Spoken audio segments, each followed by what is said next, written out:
चलिए देखा जाए क्वेश्चन नंबर 8 फ्रॉम एक्सरसाइज 5.2। देखो क्या दिया गया, an AP consist of 50 term, मतलब एक एपी में सिर्फ और सिर्फ 50 टर्म्स ही हैं, of which third term is 12, मतलब इस एपी का थर्ड टर्म दिया गया है।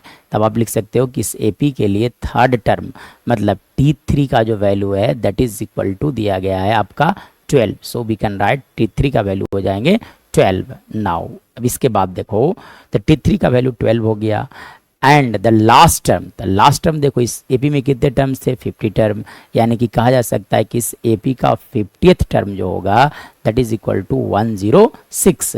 तब आपसे पूछा गया है कि इस एपी का 29th टर्म क्या होगा। सो T29 का वैल्यू क्या होगा ये आपको फाइंड आउट करना है। सो अब कैसे इसके आगे की बात किया जाए, तो इसके आगे देखो क्या करोगे आप।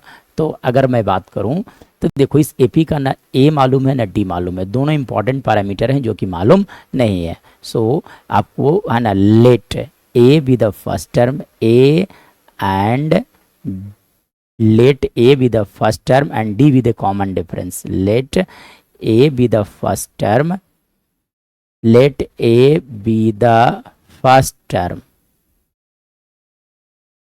and d with the common difference and d with the common difference of this AP। ठीक है ना, कॉमन डिफरेंस मैं मान लेता हूं कि इस AP का कॉमन डिफरेंस है that is equal to how much d। चलिए अब देखो आगे बढ़ाया जाए तो देखो according to the question AP का थर्ड टर्म का वैल्यू दिया गया 12, और देखो तो TN के लिए वैल्यू लिखा जाता है a plus n minus 1 into D. T3 कैसे कैलकुलेट करोगे, एन की जगह पर 1 रख दोगे तो जो 1 रखोगे 3 minus 1 that is equal to 2D लिखा जा सकता है, यानी कि लिख सकते हो आप यहाँ से a प्लस 2D का वैल्यू हो जाएंगे that is equal to 12। This is condition number 2। अब देखो 50th टर्म, तो 50th टर्म जब आप कैलकुलेट करोगे तो क्या होगा, T50 का वैल्यू लिखोगे a प्लस 49D लिखा जा सकता है, मतलब यहाँ से कहा जा सकता है कि a प्लस 49D का वैल्यू होगा that is equal to 106। This is condition number 2। Now इसके बाद अगर देखा जाए तो यहाँ से आपको सोल्व करके ए और डी का वैल्यू फाइंड आउट करना है। इसके लिए क्या किया जाए, दोनों इक्वेशन सेकंड इक्वेशन का साइन चेंज किया जाए। मैं क्या करता हूँ, सेकंड इक्वेशन का साइन चेंज कर दो। देखो ये माइनस हो गए, यहाँ माइनस हो गया, ये भी माइनस हो गया, साइन चेंज कर दो यानी कि सब्ट्रैक्ट कर दो। तो देखो ए से कैंसिल आउट हो जाएंगे, तो यहाँ देखो क्या बचेंगे, यहाँ से लिखा जा सकता है 20। देखो जब आप 49 में से 2 सब्ट्रैक्ट करोगे that will be equal to 47D, और यहाँ से देखो तो यहाँ से दोनों को सब्ट्रैक्ट करने के बाद इसका वैल्यू लिखा जा सकता है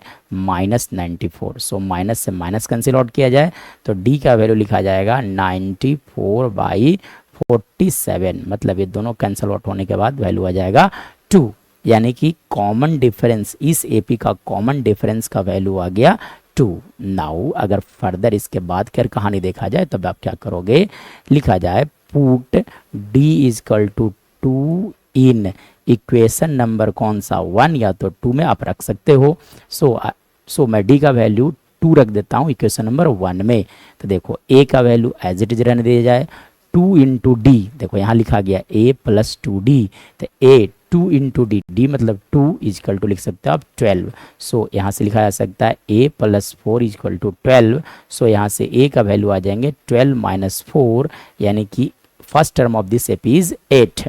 अब क्या पूछा गया था, इस AP का 29th टर्म क्या पूछा गया है, what is the 29th term of this AP, यानी कि T29 लिखे जाएंगे a प्लस 28D लिखे जा सकते हैं। तो देखो इस AP के लिए a, तो ये हो गए 8, 28 इंटू डी है 2, यानी कि लिख सकते हो आप 8 प्लस दोनों को मल्टीप्लाई कर लो दैट इज इक्वल टू 56। सो यहाँ से लिखा जा सकता है 64, यानी कि इस AP का 29th टर्म 64 होगा। So this is our right answer.